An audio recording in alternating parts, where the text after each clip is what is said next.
Menkyu. Introdução à Economia. Parte 5. Comportamento da empresa e organização da indústria. Capítulo 13. Os custos de produção. A economia é composta por milhares de empresas que produzem os bens e serviços de que usufruímos todos os dias. A General Motors produz carros, a General Electric, lâmpadas, e a General Mills, cereais matinais. Algumas empresas, como essas três, são grandes, empregam milhares de trabalhadores e têm milhares de acionistas que participam de seus lucros. Outras empresas, como a barbearia ou a doceria de seu bairro, são pequenas, empregam poucos trabalhadores e são de propriedade de uma só pessoa ou família. Nos capítulos anteriores, usamos a curva de oferta para sumariar as decisões de produção das empresas. De acordo com a lei da oferta, as empresas estão dispostas a produzir e vender maiores quantidades de um determinado bem se o preço for alto e essa reação nos conduz a uma curva de oferta com inclinação ascendente. Para analisarmos muitas questões, a lei da oferta é tudo o que precisamos saber do comportamento das empresas. Neste capítulo e nos próximos, examinaremos em maiores detalhes o comportamento da empresa. Esse tópico proporcionará um melhor entendimento das decisões que estão por trás da curva de oferta em um mercado. Além disso, introduziremos o segmento da economia chamado de organização industrial, o estudo de como as decisões da empresa sobre preços e quantidades dependem das condições do mercado que enfrentam. A cidade em que você vive, por exemplo, pode ter diversas pizzarias, mas apenas uma empresa de TV a cabo. Como essa diferença no número de empresas afeta os preços nesses mercados e a eficiência dos resultados do mercado. O campo da organização industrial trata justamente dessa questão. Mas, antes de nos voltarmos para esses temas, precisamos discutir os custos de produção. Todas as empresas da Delta Airlines, a quitanda da esquina, incorrem em custos ao produzir os bens e serviços que vendem.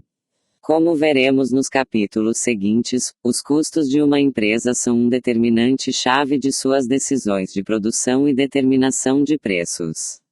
Neste capítulo definiremos algumas das variáveis que os economistas usam para medir os custos da empresa e trataremos das relações entre elas. Um aviso: este assunto pode parecer árido e técnico, mas é fundamental para a compreensão dos fascinantes tópicos que estão por vir.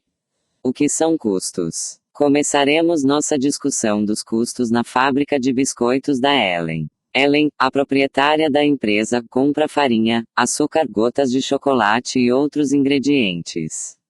Ela também compra as batedeiras e fornos e contrata trabalhadores para operarem esses equipamentos. Então, vende os biscoitos resultantes aos consumidores. Examinando algumas das questões com que ela se depara em sua atividade, poderemos aprender sobre os custos que se aplicam a todas as empresas da economia. Receita total, custo total e lucro. Vamos começar pelo objetivo da empresa. Para entendermos as decisões que uma empresa toma, precisamos entender o que ela está tentando fazer. É concebível que Ellen tenha fundado sua empresa graças a um desejo altruísta de prover o mundo de biscoitos ou talvez pelo amor ao negócio de biscoitos. No entanto, o mais provável é que ela tenha criado a empresa para ganhar dinheiro. Os economistas normalmente assumem que o objetivo de uma empresa é maximizar o lucro e que essa hipótese funciona bem na maioria dos casos. O que é o lucro de uma empresa? O montante que a empresa recebe pela venda de sua produção biscoitos é chamado de receita total. O montante que a empresa paga por seus insumos, farinha, açúcar, trabalhadores, fornos etc., é chamado de custo total. E Ellen fica com a receita que excede o necessário para cobrir seus custos. O lucro é a receita total da empresa menos o seu custo total. Ou seja, lucro igual a receita total menos custo total. O objetivo de Ellen é fazer com que o lucro de sua empresa seja o maior possível.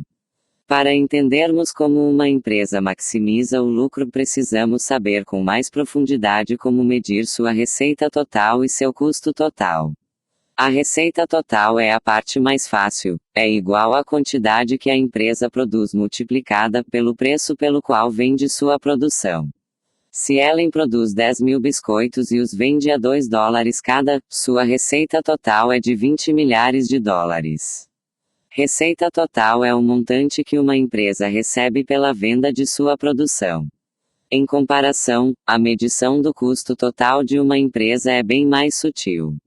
Custo total é o valor de mercado dos insumos que uma empresa usa na produção. Lucro é a receita total menos custo total.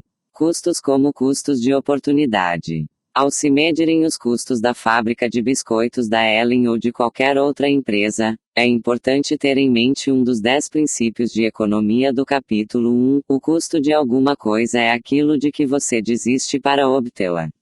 Lembre-se de que o custo de oportunidade de um item refere-se a todas as coisas a que renunciamos para adquiri-la. Quando os economistas falam no custo de produção de uma empresa, incluem todos os custos de oportunidade da produção dos bens e serviços desta. Os custos de oportunidade da produção de uma empresa algumas vezes são óbvios e outras vezes não são tão óbvios assim. Quando Ellen paga milhares de dólares pela farinha, estes milhares de dólares são um custo de oportunidade porque ela não pode mais usá-los para comprar outra coisa. De maneira similar, quando ela contrata trabalhadores para fazer biscoitos, os salários que paga são parte dos custos da empresa. Como esses custos exigem que a empresa desembolse dinheiro, são chamados de custos explícitos. Já outros custos de oportunidade da empresa, chamados de custos implícitos, não exigem que se desembolse dinheiro. Imagine que Ellen tenha bastante habilidade com computadores e possa ganhar $100 por hora trabalhando como programadora. Para cada hora que passa em sua fábrica de biscoitos, ela deixa de ganhar $100 de renda e essa renda da qual ela abre mão também é parte de seu custo. Essa distinção entre custos explícitos e custos implícitos aponta para uma diferença importante entre as maneiras como os economistas e os contadores analisam as empresas. Os economistas estão interessados em estudar como as empresas tomam decisões de produção e de determinação de preço. Como essas decisões se baseiam em custos tanto explícitos quanto implícitos, os economistas incluem os dois tipos ao calcular o custo das empresas. Os contadores, por outro lado, têm por junção acompanhar o fluxo de dinheiro que entra e sai da empresa. Por isso, eles medem os custos explícitos, mas geralmente ignoram os implícitos. A diferença entre economistas e contadores pode ser facilmente percebida no caso da fábrica de biscoitos da Ellen. Quando ela abre mão da oportunidade de ganhar dinheiro como programadora de computadores, seu contador não lança isso como custo da empresa de biscoitos. Como não sai dinheiro da empresa para fazer frente a esse custo, ele nunca surge nas demonstrações financeiras preparadas pelo contador. Um economista, pelo contrário, contará a renda da qual Ellen abriu mão como custo porque essa renda afetará as decisões que ela tomará em sua empresa de biscoitos. Por exemplo, se o salário de Ellen como programadora aumentar de $100 para $500 por hora, ela poderá chegar à conclusão de que tocar sua empresa é custoso demais e optar por fechar a fábrica tornando-se programadora em tempo integral. Custos explícitos são os custos dos insumos que exigem desembolso de dinheiro por parte da empresa. Custos implícitos são os custos dos insumos que não exigem desembolso de dinheiro por parte da empresa. O custo do capital como custo de oportunidade. Um custo implícito importante em quase todo negócio é o custo de oportunidade do capital financeiro que foi investido na atividade.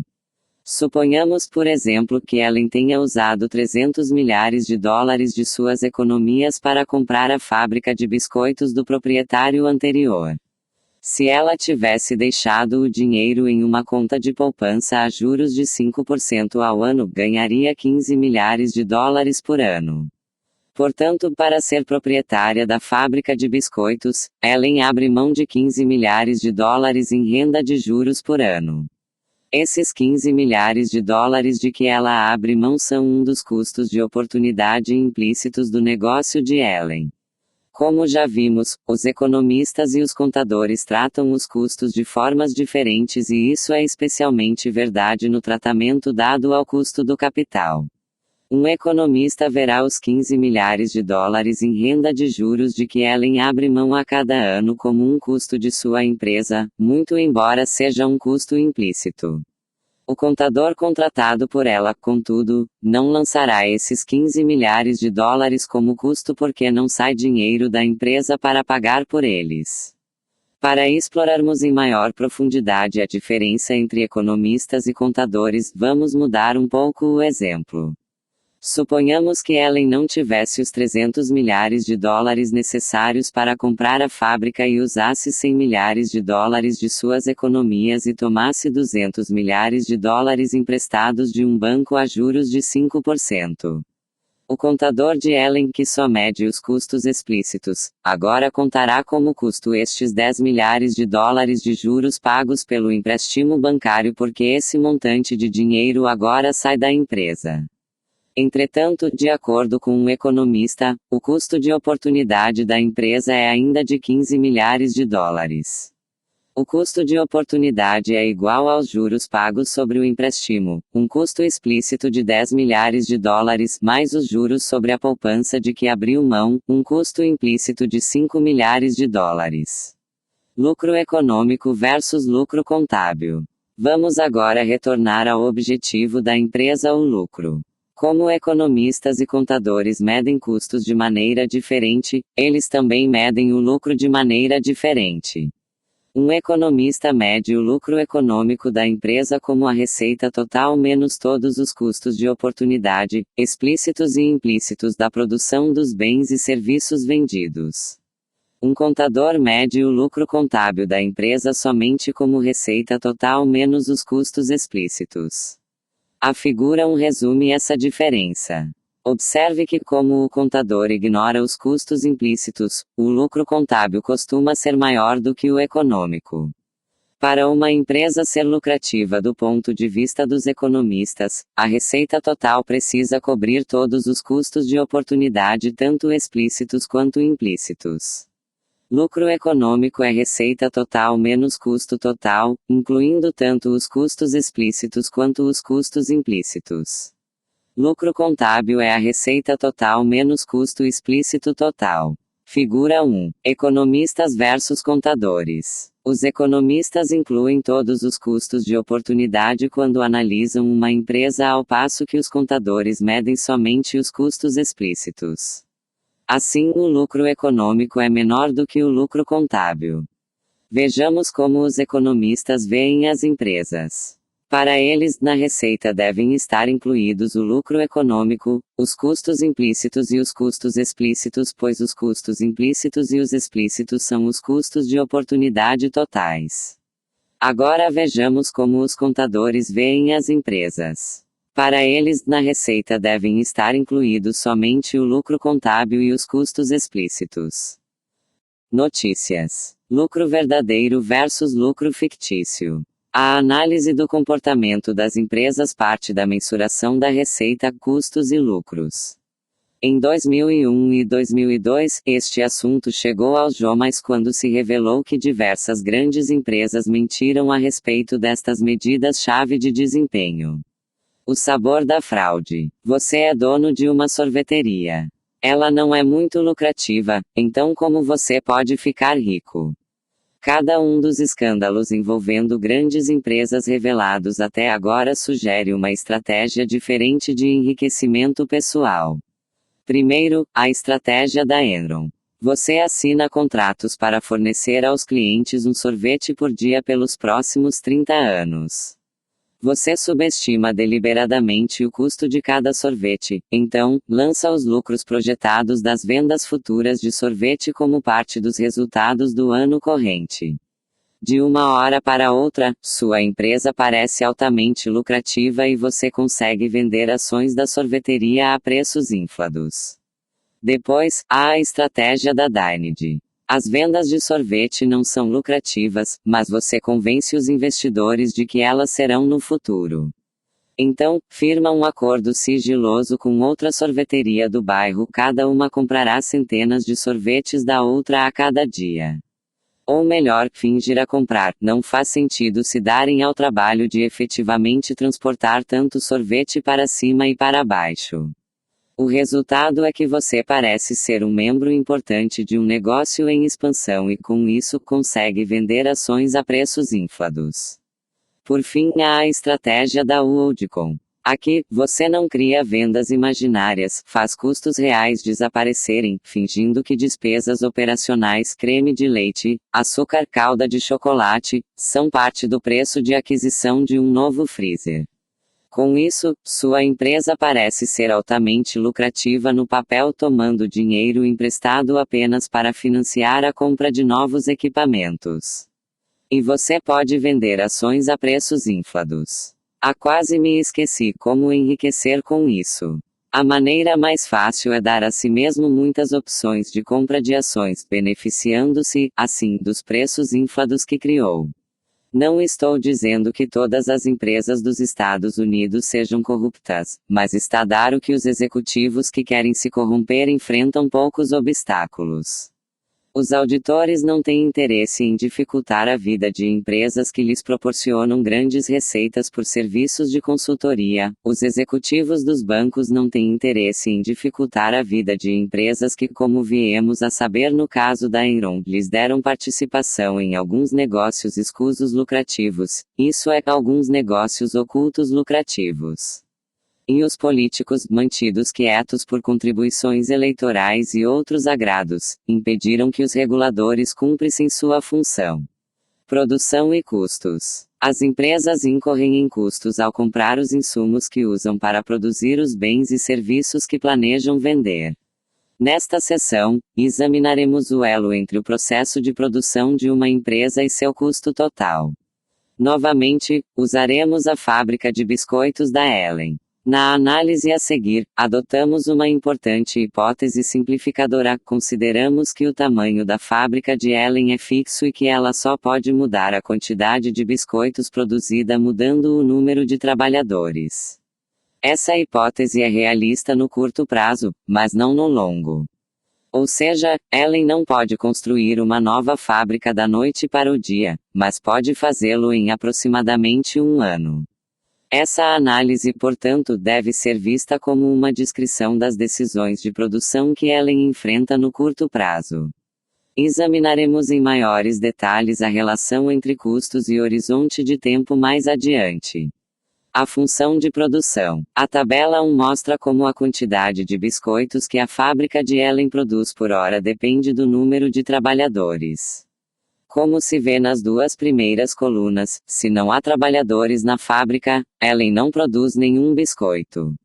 Quando há um trabalhador, ela produz 50 biscoitos. Quando há 2 trabalhadores, ela produz 90 biscoitos e assim por diante.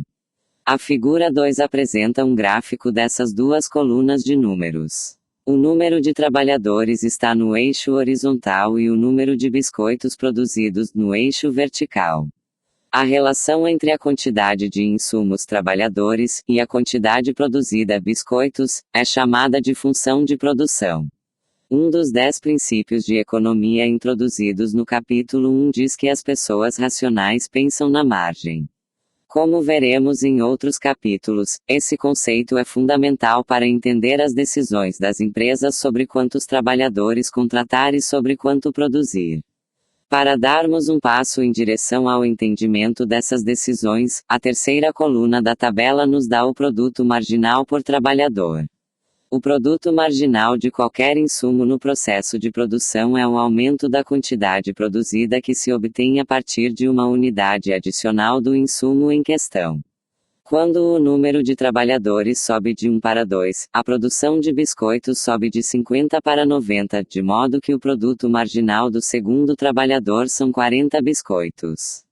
E quando o número de trabalhadores sobe de 2 para 3, a produção de biscoitos aumenta de 90 para 120, de modo que o produto marginal do terceiro trabalhador são 30 biscoitos.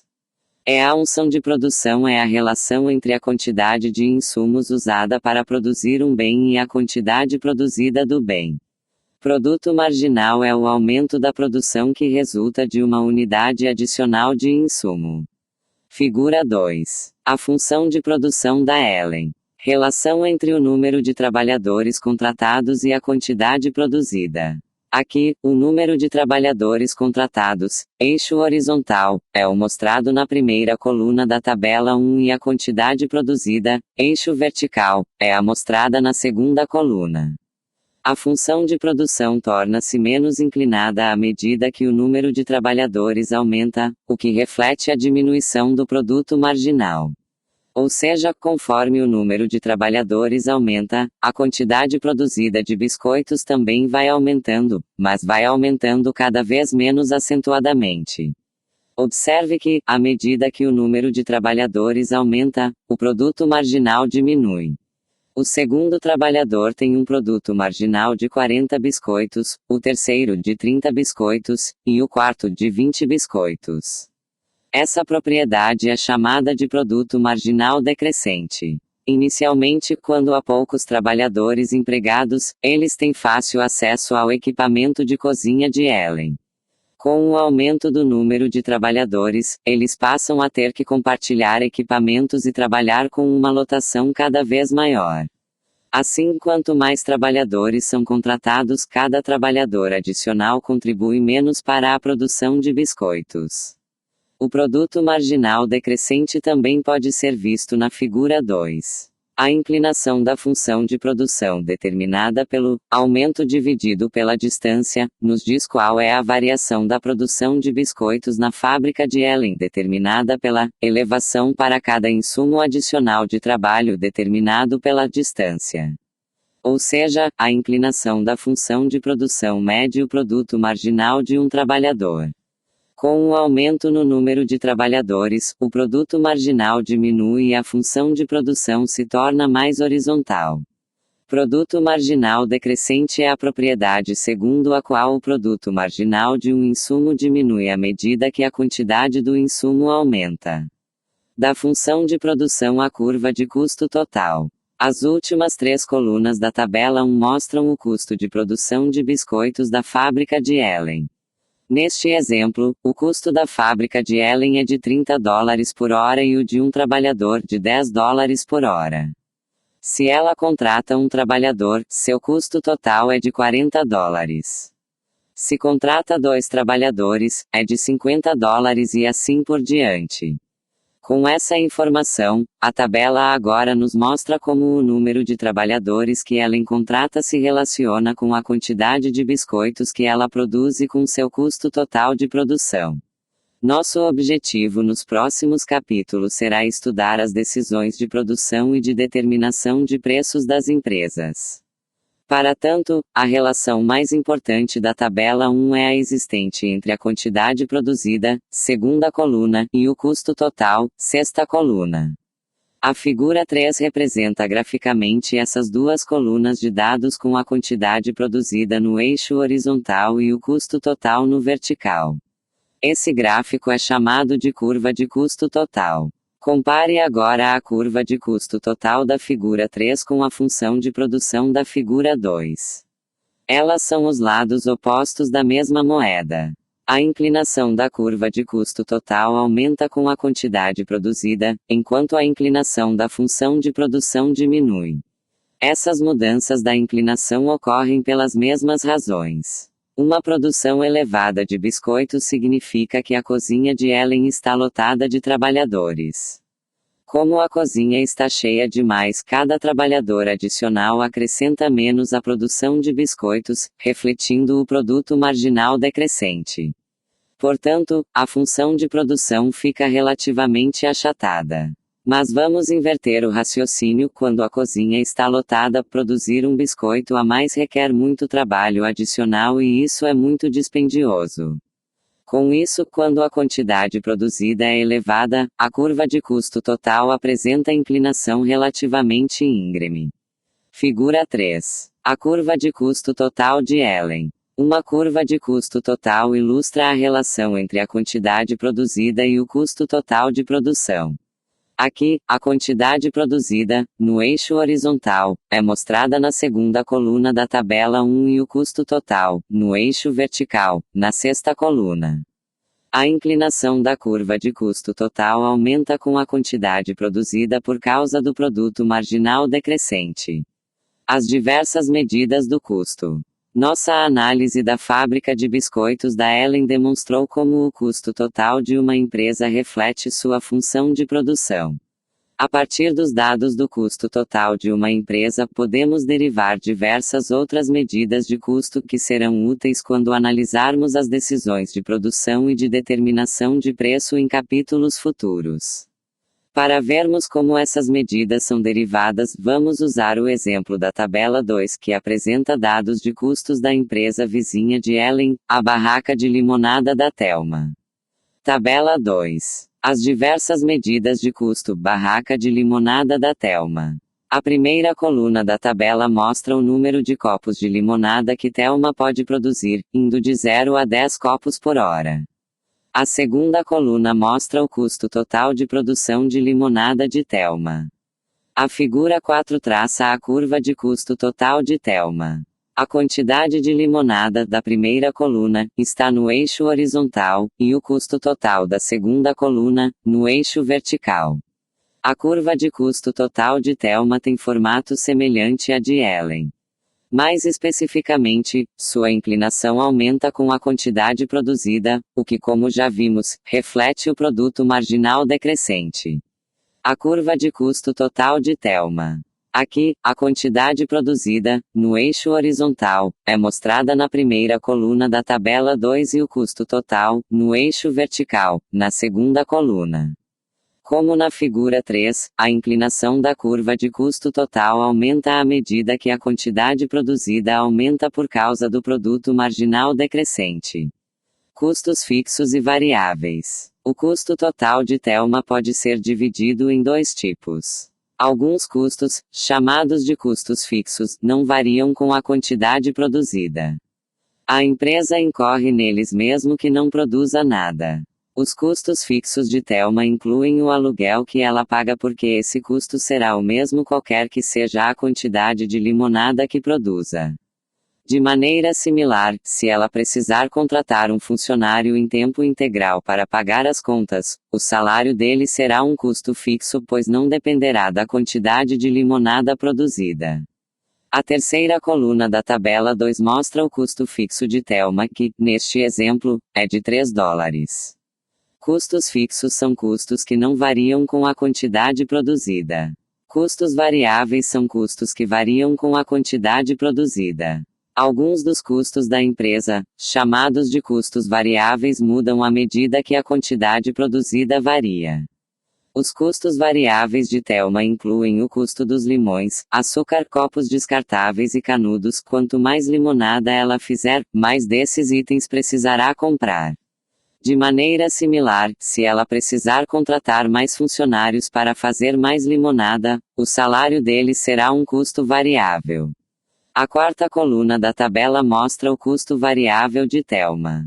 O custo variável é 0 quando ela não produz nada, 30 centavos se produz um copo de limonada, 80 centavos quando produz 2 copos e assim por diante. O custo total de uma empresa é a soma dos custos fixos e variáveis. Na tabela 2, o custo total da segunda coluna é igual aos custos fixos da terceira coluna mais os custos variáveis da quarta coluna.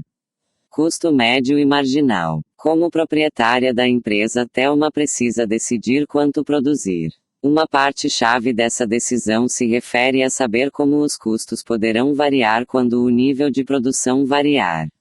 Para tomar essa decisão, Thelma pode fazer 2 perguntas sobre o custo de produção de limonada ao seu supervisor de produção. Quanto custa fazer um copo de limonada típico? Quanto custa aumentar a produção de limonada em um copo?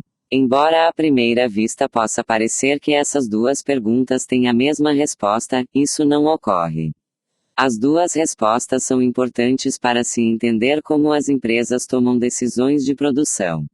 Para identificarmos o custo da unidade típica produzida, dividimos os custos da empresa pela quantidade produzida. Por exemplo, se a empresa produz 2 copos por hora, seu custo total é de $3,80 e o custo de um copo típico é de $3,80 dividido por 2, ou $1,90. O custo total dividido pela quantidade produzida é chamado de custo total médio. Como o custo total é a soma dos custos fixos e variáveis, o custo total médio pode ser expresso como a soma do custo fixo médio e do custo variável médio. O custo fixo médio é o custo fixo dividido pela quantidade produzida e o custo variável médio é o custo variável dividido pela quantidade produzida. Embora o custo total médio nos diga o custo da unidade típica, não nos diz enquanto o custo total mudará se a empresa alterar seu nível de produção. A última coluna da tabela 2 mostra enquanto aumenta o custo total quando a empresa aumenta a produção em uma unidade. Esse número é chamado de custo marginal. Por exemplo, se Thelma aumentar a produção de 2 para 3 copos, seu custo total aumentará de $3,80 para $4,50, de modo que o custo marginal do terceiro copo de limonada será $4,50 menos $3,80, ou seja, 70 centavos. Pode ser útil expressar essas definições matematicamente. Custo total médio, CTM, igual a custo total, CT dividido pela quantidade Q. E custo marginal, CMG, igual a variação do custo total ΔCT dividido pela variação da quantidade ΔQ. Aqui, a letra grega delta representa a mudança em uma variável. Essas equações mostram como o custo total médio e o custo marginal derivam do custo total. O custo total médio nos diz o custo de uma unidade típica de produto se o custo total for dividido por igual entre todas as unidades produzidas. O custo marginal nos diz quanto aumenta o custo total em decorrência da produção de uma unidade adicional de produto. Como veremos em maiores detalhes no próximo capítulo, Thelma, nossa empreendedora da limonada, vai descobrir que os conceitos de custo total médio e custo marginal são bastante úteis na hora de decidir quanta limonada produzir. Custo total médio é o custo total dividido pela quantidade produzida. Custo fixo médio são custos fixos divididos pela quantidade produzida. Custo variável médio são os custos variáveis dividido pela quantidade produzida. Custo marginal é o aumento do custo total decorrente da produção de uma unidade adicional. Curvas de custos e suas formas. Assim como em capítulos anteriores, os gráficos de oferta e demanda foram úteis para analisar o comportamento dos mercados, os gráficos de custo médio e marginal serão úteis para analisar o comportamento das empresas. A figura 5 representa os custos de Thelma, utilizando os dados da tabela 2. O eixo horizontal mede a quantidade produzida pela empresa e o vertical, os custos marginal e médios. O gráfico apresenta 4 curvas: custo total médio, CTM custo fixo médio, CFM custo variável médio, CVM e custo marginal, CMG. As curvas de custos da barraca de limonada da Thelma aqui apresentadas têm algumas características que são comuns às curvas de custos de muitas empresas existentes na economia. Vamos examinar 3 características específicas: o formato da curva de custo marginal, o formato da curva de custo total médio e a relação entre custo marginal e custo total médio. Custo marginal ascendente. O custo marginal de Thelma aumenta com a quantidade produzida. Isso reflete a propriedade do produto marginal decrescente. Quando Thelma está produzindo uma pequena quantidade de limonada, ela tem poucos trabalhadores e grande parte de seu equipamento não está sendo utilizada. Como ela pode facilmente colocar esses recursos ociosos em uso, o produto marginal de um trabalhador extra é alto e o custo marginal de um copo extra de limonada é baixo. Por outro lado, quando ela está produzindo uma grande quantidade de limonada, sua barraca está lotada de empregados e a maior parte de seu equipamento está sendo plenamente utilizada. Thelma pode produzir mais se contratar mais trabalhadores, mas esses novos funcionários terão que trabalhar em condições de superlotação e podem ter de esperar para usar os equipamentos. Por essa razão, quando a quantidade de limonada produzida já é elevada, o produto marginal de um trabalhador adicional é baixo e o custo marginal de um copo adicional de limonada é elevado. Figura 5. As curvas de custo total médio e custo marginal de Thelma. Esta figura mostra o custo total médio, CTM custo fixo médio, CFM custo variável médio, CVM e custo marginal, CMG da barraca de limonada de Thelma. Todas essas curvas são traçadas a partir dos dados da tabela 2 e revelam 3 características que são comuns a muitas empresas. 1. O custo marginal aumenta com a quantidade produzida. 2. A curva de custo total médio tem forma de U. 3. A curva de custo marginal cruza a curva de custo total médio no ponto em que o custo total médio é mínimo. Curva de custo total médio em U. A curva de custo total médio de Thelma tem forma de U. Para entender o porquê disso, lembre-se de que o custo total médio é a soma do custo fixo médio e do custo variável médio. O custo fixo médio sempre diminui à medida que a produção aumenta porque o custo fixo se distribui por um maior número de unidades. O custo variável médio costuma aumentar quando a produção aumenta por causa do produto marginal decrescente. O custo total médio reflete o formato das curvas de custo fixo médio e de custo variável médio. Como mostra a figura 5, a níveis de produção muito baixos, como 1 ou 2 copos por hora, o custo total médio é alto porque o custo fixo se divide entre poucas unidades. O custo total médio passa a diminuir quando a produção aumenta, até atingir 5 copos por hora, quando o custo total médio cai para $1,30 por copo de limonada. Quando a empresa produz mais do que 6 copos, o custo total médio passa a subir novamente porque o custo variável médio aumenta substancialmente. A parte mais baixa da curva em U se dá na quantidade que minimiza o custo total médio. Essa quantidade é por vezes chamada de escala eficiente da empresa. Para Thelma, a escala eficiente é de 5 ou 6 copos de limonada. Se ela produzir menos do que 5 ou 6 copos, seu custo total médio ficará acima do mínimo de $1,30. Escala eficiente é a quantidade produzida que minimiza o custo total médio. A relação entre custo marginal e custo total médio. Se você olhar para a figura 5, ou para a tabela 2, verá algo que pode parecer surpreendente à primeira vista. Sempre que o custo marginal for menor do que o custo total médio, o custo total médio estará em queda. Sempre que o custo marginal for maior do que o custo total médio, o custo total médio estará aumentando. Essa característica das curvas de custo de Thelma não é uma coincidência resultante dos números usados no exemplo, ela se aplica a todas as empresas. Para entendermos por que, vamos usar uma analogia. O custo total médio é como a média total de suas notas obtidas na escola. O custo marginal é como a nota da próxima disciplina que você vai cursar. Se sua nota na próxima disciplina for menor do que sua nota média total, sua média total cairá. Se sua nota na próxima disciplina for maior do que sua média total, sua média total aumentará. A matemática dos custos médios e marginal é idêntica à das notas médias e marginal. Essa relação entre o custo total médio e o custo marginal tem um importante corolário: a curva de custo marginal cruza com a curva de custo total médio em seu ponto mínimo.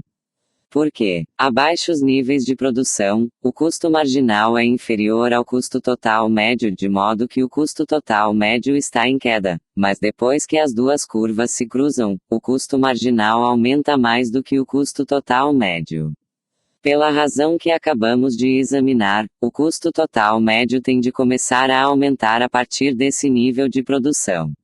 Assim, o ponto de interseção ocorre no ponto mínimo do custo total médio. Como veremos no próximo capítulo, esse ponto de custo total médio mínimo desempenha um papel-chave na análise das empresas competitivas. Curvas de custos típicas. Nos exemplos que estudamos até aqui, as empresas apresentam produto marginal decrescente e, portanto, custo marginal ascendente em todos os níveis de produção. Entretanto, as empresas do mundo real frequentemente são mais complicadas do que a empresa aqui analisada. Em muitas empresas, o produto marginal decrescente não começa a ocorrer imediatamente após a contratação do primeiro trabalhador.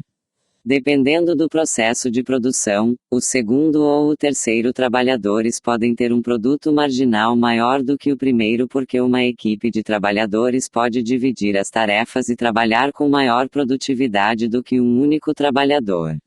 Essas empresas teriam um aumento no produto marginal durante algum tempo, até o instante em que aparecesse o produto marginal decrescente.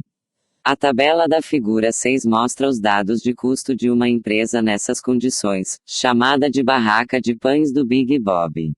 Esses dados são usados nos gráficos. O painel A mostra como o custo total, CT, depende da quantidade produzida e o painel B mostra o custo total médio, CTM, o custo fixo médio, CFM, o custo variável médio, CVM, e o custo marginal, CMG. Na faixa de produção entre 0 e 4 pães por hora, a empresa apresenta um produto marginal crescente, e a curva de custo marginal decresce. Após 5 pães por hora, a empresa começa a apresentar produto marginal decrescente, e a curva de custo marginal começa a se elevar. Essa combinação de produto marginal crescente e depois decrescente faz com que a curva de custo marginal também tenha forma de U. Apesar dessas diferenças em relação ao nosso exemplo anterior, as curvas de custos do Big Bob compartilham as 3 propriedades que, pela sua importância, sempre devem ser lembradas. A partir de determinado nível de produção, o custo marginal aumenta com um aumento da quantidade produzida. A curva de custo médio total tem forma de U. A curva de custo marginal cruza com a curva de custo total médio no ponto em que o custo total médio é mínimo. Custos no curto e no longo prazos. Observamos no começo deste capítulo que os custos de uma empresa podem depender do horizonte de tempo considerado. Vamos examinar mais acuradamente por que isso acontece. A relação entre custo total médio no curto e no longo prazos. Para muitas empresas, a divisão dos custos totais entre custos fixos e custos variáveis depende do horizonte de tempo. Considere, por exemplo, um fabricante de automóveis como a Ford Motor Company. Num período de apenas poucos meses, a empresa não é capaz de ajustar o número ou o tamanho de suas fábricas de carros. A única maneira de produzir mais carros é contratar mais trabalhadores para as fábricas de que já dispõe. O custo dessas fábricas é, portanto, um custo fixo no curto prazo. Já ao longo de diversos anos, a Ford pode expandir suas fábricas existentes, construir novas ou fechar as antigas. Assim, o custo de suas fábricas é um custo variável no longo prazo. Figura 6. As curvas de custos de Big Bob. Muitas empresas, como a barraca de pães do Big Bob, apresentam produto marginal crescente antes de apresentar decrescente e, portanto, têm curvas de custo com um formato semelhante às representadas nesta figura. O painel A mostra como o custo total, CT, depende da quantidade produzida. O painel B mostra como o custo total médio, CTM, o custo fixo médio, CFM, o custo variável médio, CVM, e o custo da quantia marginal, CMG, dependem da quantidade produzida. Essas curvas representam graficamente os dados da tabela. Observe que o custo marginal e o custo variável médio caem antes de começar a subir. Figura 7. Custo total médio no curto e no longo prazos. Como os custos fixos são variáveis no longo prazo, a curva de custo total médio do curto prazo difere da curva de custo total médio do longo prazo. Como muitas decisões são fixas no curto prazo, mas variáveis no longo prazo, as curvas de custos de longo prazo das empresas diferem de suas curvas de custos de curto prazo. A figura 7 mostra um exemplo. Ali, vemos 3 curvas de custo total médio de curto prazo para fábricas de pequeno, médio e grande portes e também a curva de custo total médio de longo prazo. À medida que a empresa se move ao longo da curva de longo prazo, ajusta o porte de sua fábrica à quantidade produzida. O gráfico mostra como os custos de curto e de longo prazos estão relacionados. A curva de custo total médio de longo prazo tem o formato de U e é muito mais plana do que as de curto prazo. Além disso, todas as curvas de curto prazo estão na curva de longo prazo ou acima dela. Essas propriedades devem-se ao fato de que as empresas têm flexibilidade maior no longo prazo. Em essência, no longo prazo, elas podem escolher a curva de curto prazo que desejam usar, mas no curto prazo têm de usar a curva que escolheram no passado.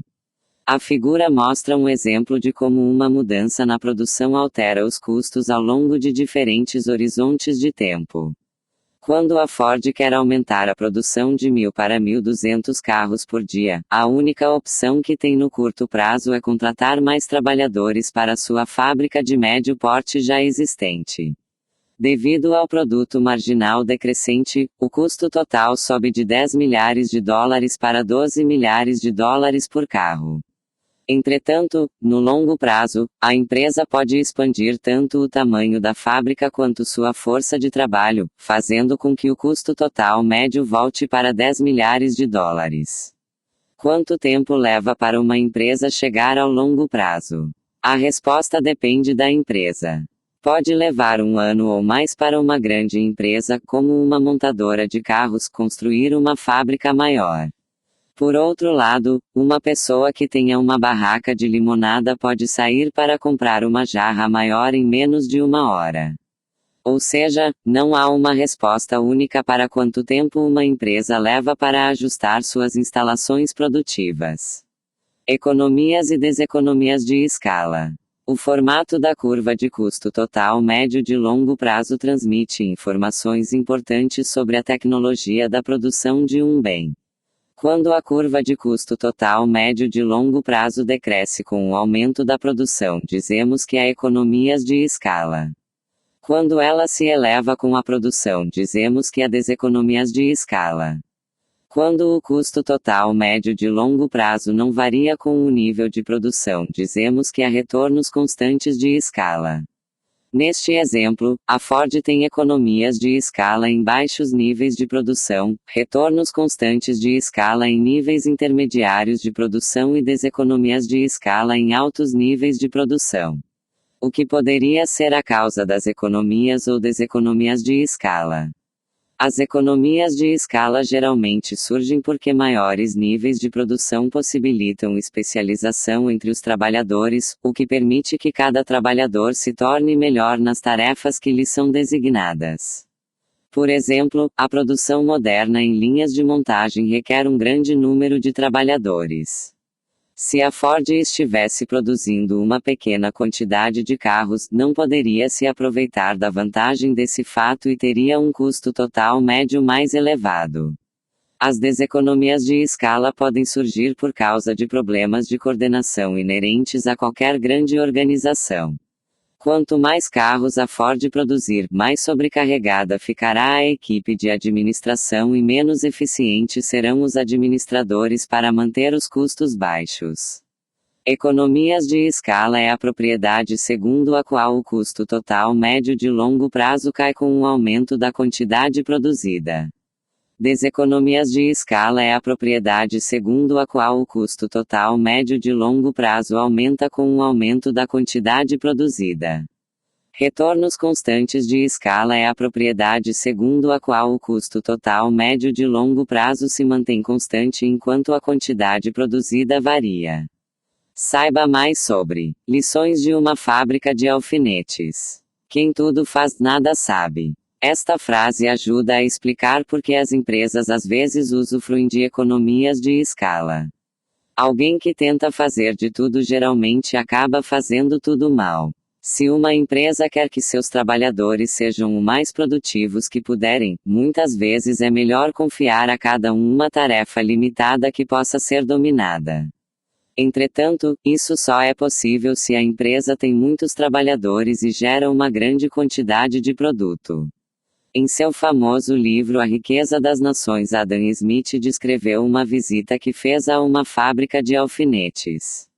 Smith ficou impressionado com a especialização entre os trabalhadores e com as economias de escala resultantes. Ele escreveu: um homem estende o arame, outro o estica, um terceiro o corta, um quarto lhe deixa com ponta, um quinto lixa o topo para receber a cabeça. A feitura da cabeça requer 2 ou 3 operações distintas, encaixá-la é uma atividade peculiar, branqueá-la é outra, até mesmo embalá-los é um negócio por si só. Smith relatou que, graças à especialização, a fábrica de alfinetes produzia milhares de alfinetes por trabalhador por dia.